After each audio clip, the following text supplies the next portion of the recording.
Yes, good morning everyone. Good morning, sir. Good morning, sir. Good morning बेटा, good morning. हम लोगों ने chapter number 6 start कर रखा था, work, energy and power.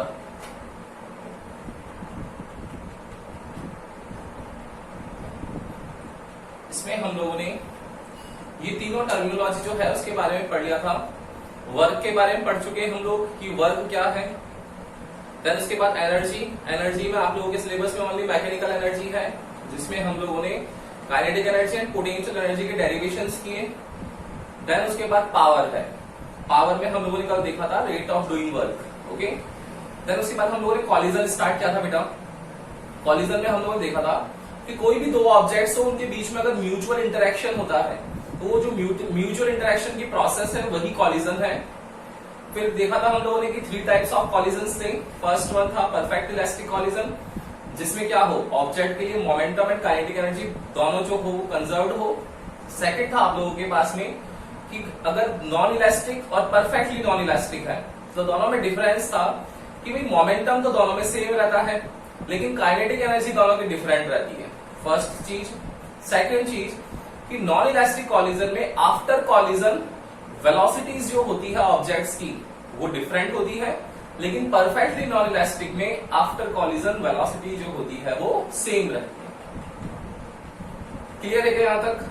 Yes और नो? ठीक है ना? Yes, sir. अब हम लोग इसके आगे की कहानी आज पढ़ रहे हैं. वो है आप लोगों के सिलेबस में हेड ऑन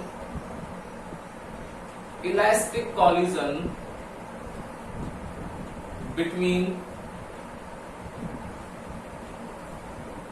टू ऑब्जेक्ट्स. क्या है next heading? Head on elastic collision.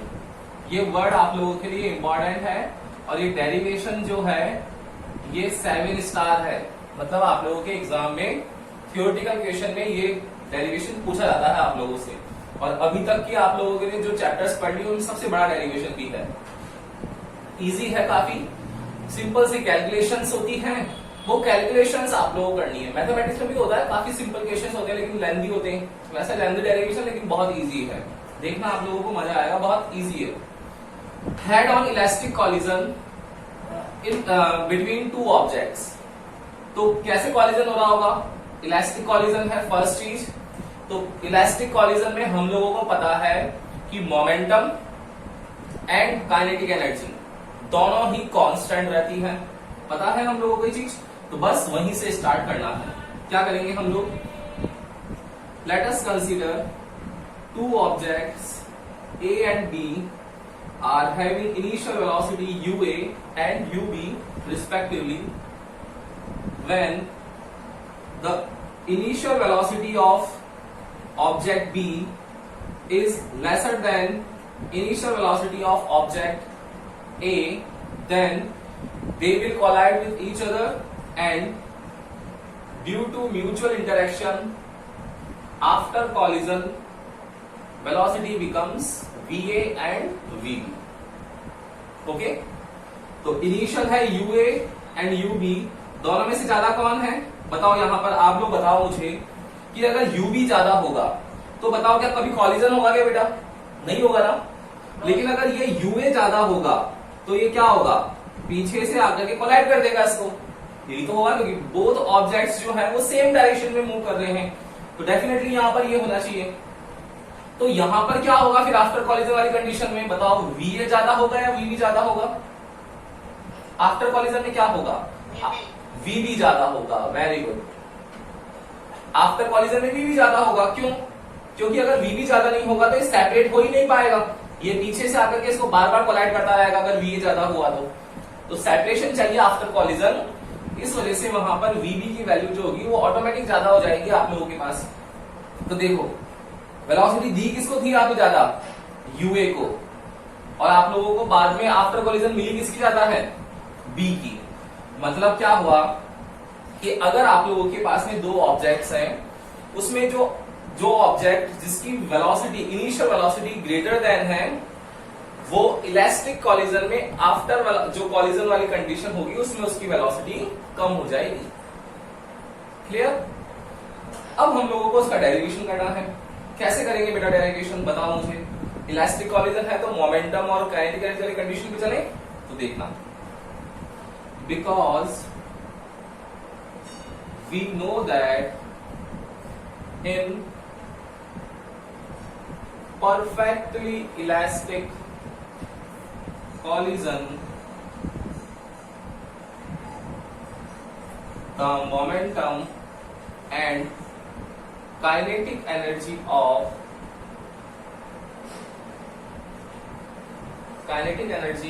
the objects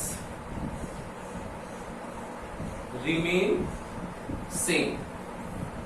क्या होगा जब सेम है तो कर लेंगे हम लोग उसको ऐड, तो क्या हो जाएगा, देयरफॉर मोमेंटम सेम है। क्या ये न्यूटन्स लॉ की एप्लीकेशंस है या नहीं है? उसमें था ना फर्स्ट वाला, momentum before collision will equals to momentum after collision. है याद आप लोगों को? क्या हो जाएगा, मोमेंटम बिफोर कॉलिजन। तो अगर हम लोग इसका u a ले रहे हैं, इसकी जगह u b ले रहे हैं, चाहो तो आप 1 2 भी ले सकते हो, ऐसे भी ले लो। a और b से आप लोगों को इजी 1 2 लगेगा, क्योंकि क्या है 1 2 पैटर्न ध्यान रहता है ज्यादा। मोमेंटम बिफोर कॉलिजन कितना होगा बेटा, क्या होता है momentum multiple of mass and velocity, कितना हो जाएगा m1 u1 इसका, और इस b वाले का कितना हो जाएगा m2 u2। यस और नो? हो जाएगा ना? मोमेंटम सबको निकालना आता है। Yes. अब देखना पॉइंट का, m1 v1 plus m2 v2। Okay, 1 वाली टर्म एक तरफ कर लो, 2 वाली टर्म एक तरफ कर लो, तो कितना आ जाएगा m1 u1 minus m1 v1 equals to m2 v2 minus m2 u2। इसमें से आप लोग चाहो तो m1 को कॉमन ले सकते हो, तो u1 minus v1 equals to m2 v2 minus u2। ये इक्वेशन फर्स्ट आ गई आप लोगों के पास में, किसकी, मोमेंटम। ओके, अब हम लोग कैलकुलेशन करेंगे काइनेटिक एनर्जी के लिए। एक बार इसका स्क्रीनशॉट ले लो, फिर हम लोग काइनेटिक एनर्जी के डेरिवेशन पे मूव करते हैं।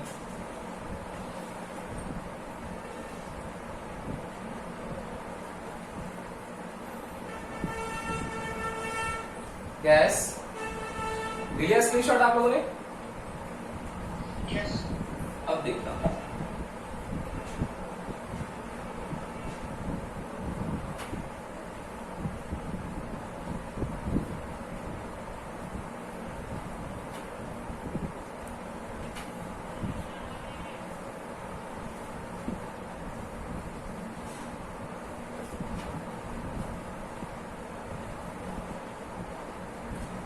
अब है again kinetic energy before collision will equals to kinetic energy after collision. कितनी होती है बेटा kinetic energy, half mv square, तो हाफ m1 u1 स्क्वायर। बोलो b ऑब्जेक्ट की कितनी आएगी, half m2 u2 square. Then kinetic energy after collision half m1 v1 square plus half m2 v2 square.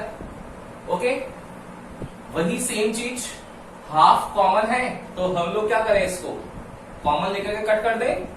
Next चीज कि जो 1 वाली टर्म है उसको एक तरफ कर लेते हैं, 2 वाली टर्म को एक तरफ कर लेते हैं। देखो कितना आ जाएगा, m1 u1 स्क्वायर, इसको तो लेकर आओ, minus m1 v1 square equals to m2 v2 square minus m2 u2 square. Okay, तो m1 कॉमन ले लो, u1 square minus v1 square, m2 common ले लो, v2 square minus u2 square. ठीक है, कितना आ जाएगा, m1 u1 plus v1 u1 minus v1 V2 plus U2 V2 minus U2, ये इक्वेशन सेकंड आ गई। हम लोगों को निकालना क्या है, हेड ऑन कॉलिजन, जो हेड ऑन कॉलिजन है उस हेड ऑन कॉलिजन में हम लोगों को वेलोसिटीज निकालनी है कि बिफोर कॉलिजन और आफ्टर कॉलिजन में क्या फर्क रहेगा, कि वेलोसिटी क्या हो जाएगी। अब सोचो ये इक्वेशन है, एक इक्वेशन ये है, क्या करना चाहिए हम लोगों को वेलोसिटी निकालने के लिए, मास वाली टर्म एक्स्ट्रा है ना, तो दोनों के अंदर हम लोग क्या करें, या तो इस वैल्यू को पुट कर दें या फिर क्या कर दें, दोनों का डिवाइड कर दें, ऑटोमेटिक m1 m2 कैंसिल हो जाएगा ना। देखो जो भी आप लोगों को सुटेबल लगे वो कैलकुलेशन करनी है आपको। 10th तक मैथमेटिक्स सबने पढ़ रखी है, ये कैलकुलेशन आप लोग सब दिन कर सकते हो। ऐसा सोचना नहीं है कि सर ये तो m1 v1 में है कैसे करें, अरे ये xy में होती तो भी क्या करते, आपको xy निकालना तो डिवाइड करते, या फिर यहाँ पर सब्स्टिट्यूशन मेथड लगाते हैं कि इस वैल्यू को यहाँ पुट कर देते हैं, ठीक है ना। तो घबराना नहीं है भाई कि इतनी बड़ी वैल्यू होगी क्या करें, कुछ नहीं है, इजी है बहुत। देखो क्या होगा, क्या होगा, therefore divide the equation second by equation 1। तो m1 u1 plus v1 u1 minus v1 m2 v2 plus u2 v2 minus u2 divided by m1 u1 minus v1, इधर कितना आ जाएगा m2 v2 minus u2। Okay, m1 से m1 cancel हो गया, इस u1 minus v1 से ये cancel हो गया, m2 से फिर m2 कैंसिल हो गया, v2 माइनस u2 से ये कैंसिल हो गया। तो रिमेनिंग टर्म्स हमारे पास कितनी आ गई, u1 plus v1 equals to v2 plus u2।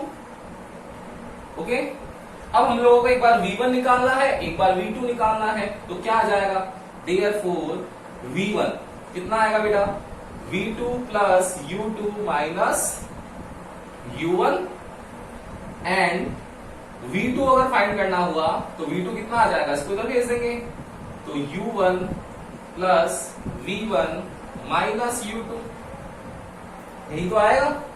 ये आप लोगों के पास में v1 और v2 की इक्वेशंस आ गई। अब इन v1 और v2 की वैल्यूज को आप लोगों को पुट करना है, इक्वेशन थर्ड, इक्वेशन फोर्थ। अब देखो ये v1 और v2 आया है, तो जब बेटा v1 और v2 उसी टर्म्स में आ गया v2 और v1 में, तो हम लोगों को टोटल टर्म निकालनी है। मुझे बताओ इक्वेशंस कौन कौन सी है। एक इक्वेशन मेरे पास ये वाली है, एक इक्वेशन मेरे पास सेकंड है। बताओ मेरे पास ये v1 और v2 की वैल्यू पुट करना कहां पर इजी रहेगा, इक्वेशन सेकंड में या इक्वेशन फर्स्ट में, बोलो कहां इजी रहेगा, इक्वेशन फर्स्ट में दिख रहेगा। क्यों, क्योंकि यहां पर कैलकुलेशन क्या करनी पड़ेगी, आप लोगों को कम करनी पड़ेगी, और इस वाली इक्वेशन सेकंड में आप लोगों को कैलकुलेशन क्या होगा, ज्यादा करनी पड़ेगी। ऐसा ही तो होगा, क्योंकि इक्वेशन सेकंड जो है इसमें आप लोगों के पास एक्स्ट्रा टर्म्स आ रही है, लेकिन यहां पर देखो वो टर्म्स ऑटोमेटिक एलिमिनेट कर दिया। आपकी इच्छा है आप लोग इस इक्वेशन को यहां भी रख सकते हो, कैलकुलेशन फिर आप करते रहो, टाइम लगेगा आप लोगों को, ठीक है ना। तो इन इक्वेशंस को इक्वेशन फर्स्ट में रखो चाहे सेकंड में रखो, दोनों से आंसर आने वाला है। रखे वन बाय वन, ले लो एक बार सा स्क्रीनशॉट फटाफट से।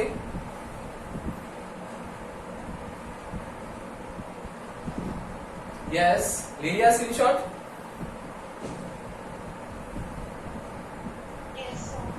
देखो अब क्या करेंगे, इसमें इक्वेशन में वैल्यू रखनी है अपने को।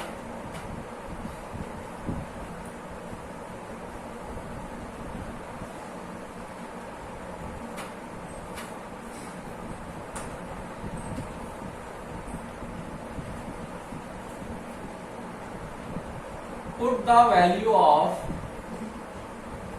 V1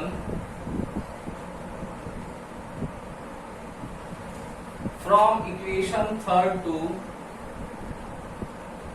equation first. ये फर्स्ट इक्वेशन है, थर्ड इक्वेशन से फर्स्ट इक्वेशन हम लोगों को रखनी है।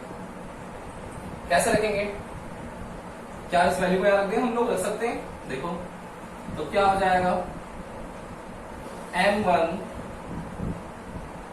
u1 माइनस ऑफ v1, तो माइनस क्या मल्टीप्लाई होगा कैसे, बिल्कुल होगा, कितना हो जाएगा बेटा, माइनस मल्टीप्लाई करो तो minus V2 minus U2 plus U1।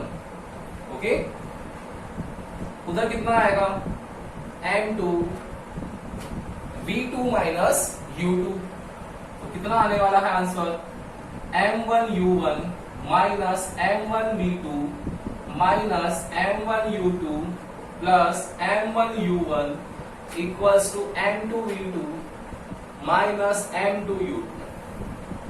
Okay, किसकी वैल्यू निकालनी है हम लोगों को, देखो क्या दिख रहा है यहाँ पर, V2 आ गया V2 की फॉर्म में, तो V2 के लिए कैलकुलेशन कर ले यहां से हम लोग। तो क्या करें, इस V2 वाली टर्म को तो ट्रांसफर कर दूं और इस वाली को तो लेके आ जाए। देखो क्या आ जाएगा, ये M1 U1 और ये M1 U1 दोनों ऐड हो जाएंगे क्या, तो twice of M1 U1 minus M1 U2 और ये इधर आएगा तो plus M2 U2 equals to M2 V2 और इसको तो भेजना है तो प्लस M1 V2। ओके, क्या करना चाहिए अब हम लोगों को, यहाँ पर V2 कॉमन दिख रहा है तो ले लो कॉमन, पीछे बच जाएगा M1 प्लस M2 और यहां पर भी कॉमन दिख रहा होगा आप लोगों को U2, तो कितना आ जाएगा, U2 M2 minus M1 M2 minus M1, फिर ये प्लस का है तो प्लस 2M1 U1, ये आ गया, मुझे V2 निकालना है तो क्या हो जाएगा, therefore V2 equals to U2 M2 minus M1 plus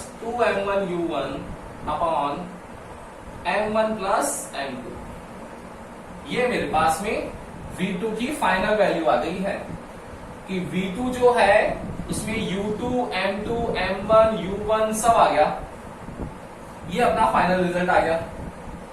किसका आया वैल्यू, V2 का। कब, जब V1 को रखा। अब क्या होगा, अब V2 को रखेंगे तो क्या आ जाएगा, V1 आ जाएगा। तो देखना फॉर V1, क्या ये वैल्यू रख दें वापस अगेन हम लोग, तो क्या हो जाएगा, put the value of V2 in equation first. कितना आएगा बेटा, V2 की वैल्यू रखनी है अब हम लोगों को, तो V2 की वैल्यू रखो, देखो कितना आएगा, M1 U1 minus V1 equals to M2 V2। V2 की वैल्यू कितनी है, ये वाली है, तो U1 plus V1 minus U2 minus U। Okay, देखो वैल्यू पुट कर दी हम लोगों ने यहाँ पर, V2 की जगह U1 plus V1 minus U2 और माइनस U2 है ही है, तो इस माइनस U2 को हम लोगों ने प्लेस कर दिया। तो कितना आएगा बेटा, यहां से सॉल्व कर लो फिर अगेन मल्टीप्लाई करके, कितना आ जाएगा, M1 U1 minus M1 V1 equals to M2 U1 plus M2 V1 minus M2 U2 minus M2 U2। Okay, क्या करना चाहिए, V1 निकालना है हम लोगों को, तो V1 वाली टर्म एक तरफ कर ले, इसको उधर भेज दो, इन सबको उधर लेके आ जाए, तो कितना आ जाएगा, M1 U1, ये इधर आएगा तो माइनस M2 U1, ये दोनों माइनस के हैं, प्लस हो जाएंगे, इधर आ जाएगा तो plus 2M2 U2 equals to M2 V1, ये बच गया और इधर इसको भेज देंगे तो M1 V1। क्या आने वाला है यहां से, देखो कॉमन ले लें फिर अगेन U1, तो पीछे क्या बच जाएगा, M1 minus M2 plus twice of M2 U2। V1 को अगर हम लोग कॉमन ले लें तो फिर अगेन बचेगा M1 प्लस M2, मुझे V1 फाइंड करना है, तो कितना आएगा, U1 M1 minus M2 plus twice of M2 U2 upon M1 plus M2। ये हमारे पास फाइनल आंसर आ गया किसका, V1 का। ये कंप्लीट हो गया। देखो अब बताना, सब जने बोलना कि इजी है या टफ है, बोलो बोलो भाई, इजी लगा टफ लगा, अरे टफ लगा क्या, इजी है बेटा, इजी है। आप लोगों को जस्ट बस लेंथी है, इस वजह से आप लोगों को थोड़ा सा लगता है कि ये क्या चल रहा है ना।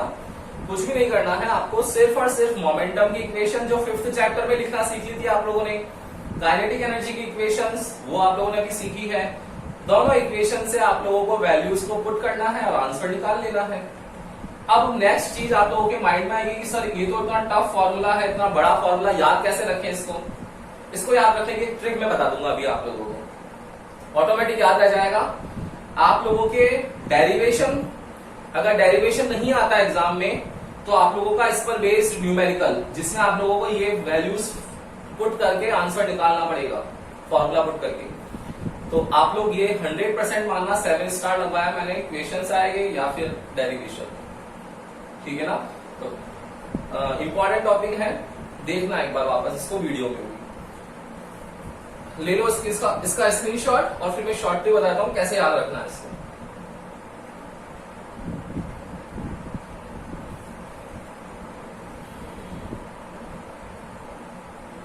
यस, ले लिया क्या स्क्रीनशॉट? Yes, sir. देखो कैसे ध्यान रखना है वैल्यू को।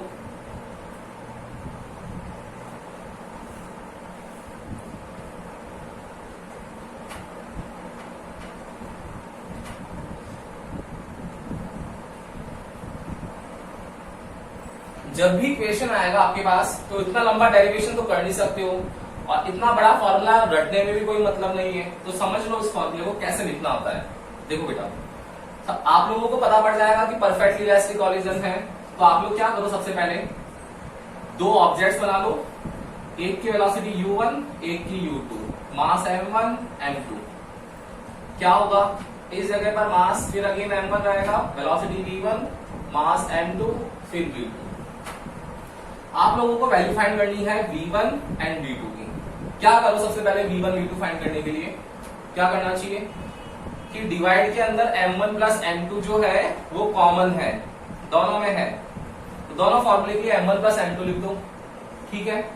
अब देखो v1 है ना, ये v1, ये फाइनल वेलोसिटी किसकी है, किसकी है फाइनल वेलोसिटी v1? इस u1 की है ना, तो u1 को लिखो सबसे पहले।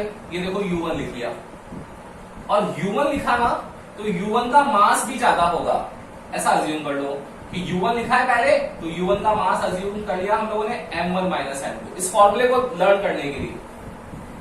तो v1 equals to u1 m1 minus m2, okay. तो देखो इस v1 के लिए मैंने क्या क्या लिख लिया, u1 लिख लिया, m1 माइनस m2 लिख लिया, खत्म कहानी। अब क्या बच गया, अब आप लोगों को ये बचाव दिख रहा होगा, तो क्या करो, कुछ भी नहीं करना है, डायरेक्ट ट्वाइस m2 u2, ये मल्टीप्लाई कर दिया, इजी है ना। अब देखो इसमें लिखना है, वापस देखो बताओ मुझे, v2 है, तो ये v2 किसका है, किसकी फाइनल वेलोसिटी है, इस u2 की है क्या? तो क्या लिखना चाहिए, u2 लिख देना चाहिए। किसका मास ज्यादा है, m2 है या m1 का? भाई u2 के लिए m2 ज्यादा होगा, तो क्या कर दो इस बार m2 माइनस m1 कर दो, u2 वाला काम खत्म हो गया, बचा हुआ कौन है, m1 u1, तो plus twice of m1 u1। आया क्या समझ में, ट्रिक समझ में आई क्या भाई? लिख लोगे क्या इस तरीके से, यस और नो? बता दो भाई मुझे एक बार, सब लिख लोगे ना इस तरीके से? हाँ हाँ बोलो सिद्धि।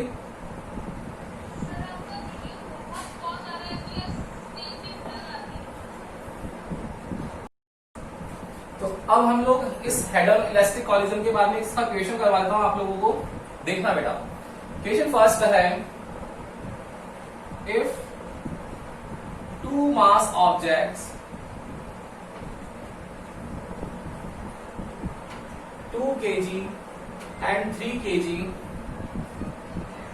are collide with each other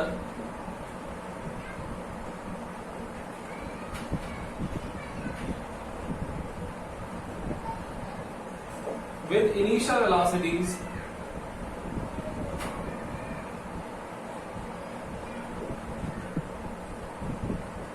of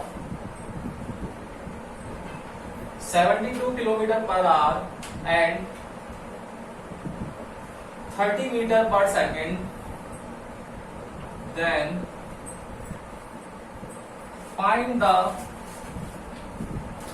final velocity of the objects.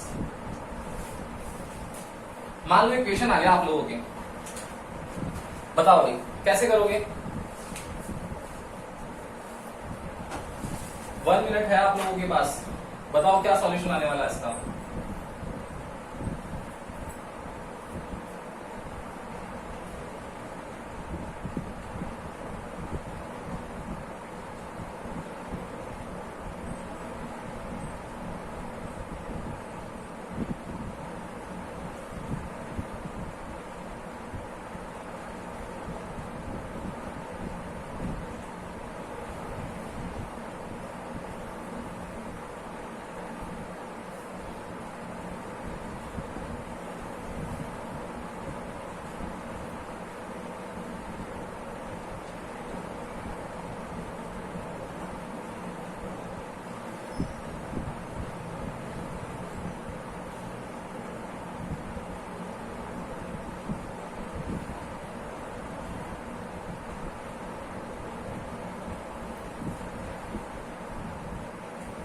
बताओ भाई क्या है आंसर?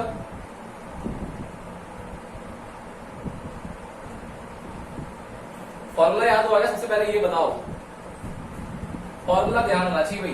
देखो फॉर्मूला क्या होगा, अगर मुझे V1 निकालना है तो V1 के लिए क्या होगा बेटा फॉर्मूला?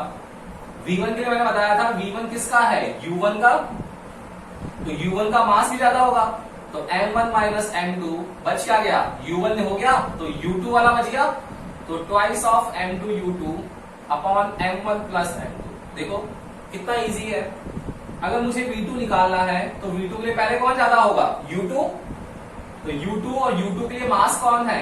M2। तो M2 minus M1 plus twice of M1 U1 upon M1 plus M2। देखो कितना इजी है। गिवन आप लोगों को दे ही रखा है, क्या क्या है भाई? M1 ले लिया हम लोगों ने 2 kg, M2 ले लिया 3 kg, फिर U1 है आप लोगों के पास 72 किलोमीटर पर आवर और U2 है आप लोगों के पास 30 मीटर पर सेकेंड। अब मुझे बताओ MKS यूनिट क्या होती है? MKS होती है मीटर किलोग्राम सेकेंड। तो ये किलोग्राम के साथ में मीटर वाला आना चाहिए, तो किलोमीटर पर आवर वाला क्या करेंगे? चेंज करेंगे। तो 72 किलोमीटर पर आवर को चेंज करना है, तो 72 इंटू 5/18 कर सकते हैं क्या? कर सकते हैं। कितना होगा? 18 4 जा तो 5 4 जा 20 मीटर पर सेकेंड। वैल्यूज पुट कर दो बस। क्या आएगा बेटा? V1 U1 कितना है? 20 M1 माइनस M2 तो 2 minus 3 plus twice of M2 3 U2 कितना है? 30 upon M1 plus M2 2 and 3 5। V2 find करना है। V2 कितना हो जाएगा? U2 कितना है आपके पास? 30 M2 माइनस M1 मतलब 3 minus 2 plus twice of M1 कितना है? M1 है 2 फिर कितना है? U1 कितना है आपके पास? 20 अपॉन 5। सॉल्व कर दो इसको सॉल्व करोगे कितना आएगा? 20 2 माइनस 3 माइनस 20 प्लस 30 कितना हो गया? 3 2 जा 6 180 बाई 5 कितना आ गया? 180 माइनस 2 160 ओवर 5 तो 5 3 जा 15 5 2 जा तो 32 मीटर पर सेकेंड। इसको सॉल्व करोगे तो क्या आ जाएगा? 33 माइनस 2 तो 30 ही आएगा प्लस 2 2 जा 4 4 2 जा 8 80 अपॉन 5 कितना आ गया? 110 अगेन कितना आ गया? 5 2 जा 10 ये 22 मीटर पर सेकेंड। देखो हो गया ना? इजी है ना? यहां पर क्या था? U1 U2 में से कौन ज्यादा था? U2 तो उधर कौन ज्यादा आएगा? V1। देखो आ गया। न्यूमेरिकल वैल्यू में भी ऐसा ही आ रहा है। क्यों? जो वैल्यूज होगी वेलोसिटीज की वो इंटरचेंज हो जाएगी बाद में। ठीक है ना? तो कर सकती हो क्या? कोई भी दिक्कत है तो बोलो बेटा इसमें। यस और नो? नहीं है ना? तो ये आप लोगों का आज हेड ऑन इलास्टिक कॉलिजन हो गया। अब आप लोगों के कल हम लोग 2 डायमेंशन वाला कॉलिजन करेंगे कि 2 डायमेंशन में भी कैसे होता है collision. Head on elastic collision 2 dimension में भी होता है। आज तो क्या था, 1 डायमेंशन में था कि सीधा सीधा चल जाओ और कोलाइड करके आंसर निकाल लो। कल होगा 2 डायमेंशन में कि कोई दो चीजें टकराए और आपस में अलग अलग डायरेक्शन में चले जाए। 2 डायमेंशन में कैसे होता है, और ये फिर आएगा न्यूटन्स लॉ ऑफ कॉलिजन, वो हम लोग कल की क्लास में करेंगे। आज की क्लास में अगर कोई भी डाउट हो तो बड़ा डेरिवेशन है, एक बार देखना बेटा, खुद से लिखने की कोशिश करना, प्रैक्टिस करोगे, एक बार खुद से लिख लोगे, ऑटोमेटिक कॉन्फिडेंस आ जाएगा। ठीक है ना, और अच्छे से पढ़ो, जो भी डाउट आता है आप लोग पूछो, बिना हेजिटेशन के पूछोगे तो पता पड़ेगा भाई। ठीक है, तो अब हम लोग नेक्स्ट क्लास में मिलते हैं कल की में। Okay, good day.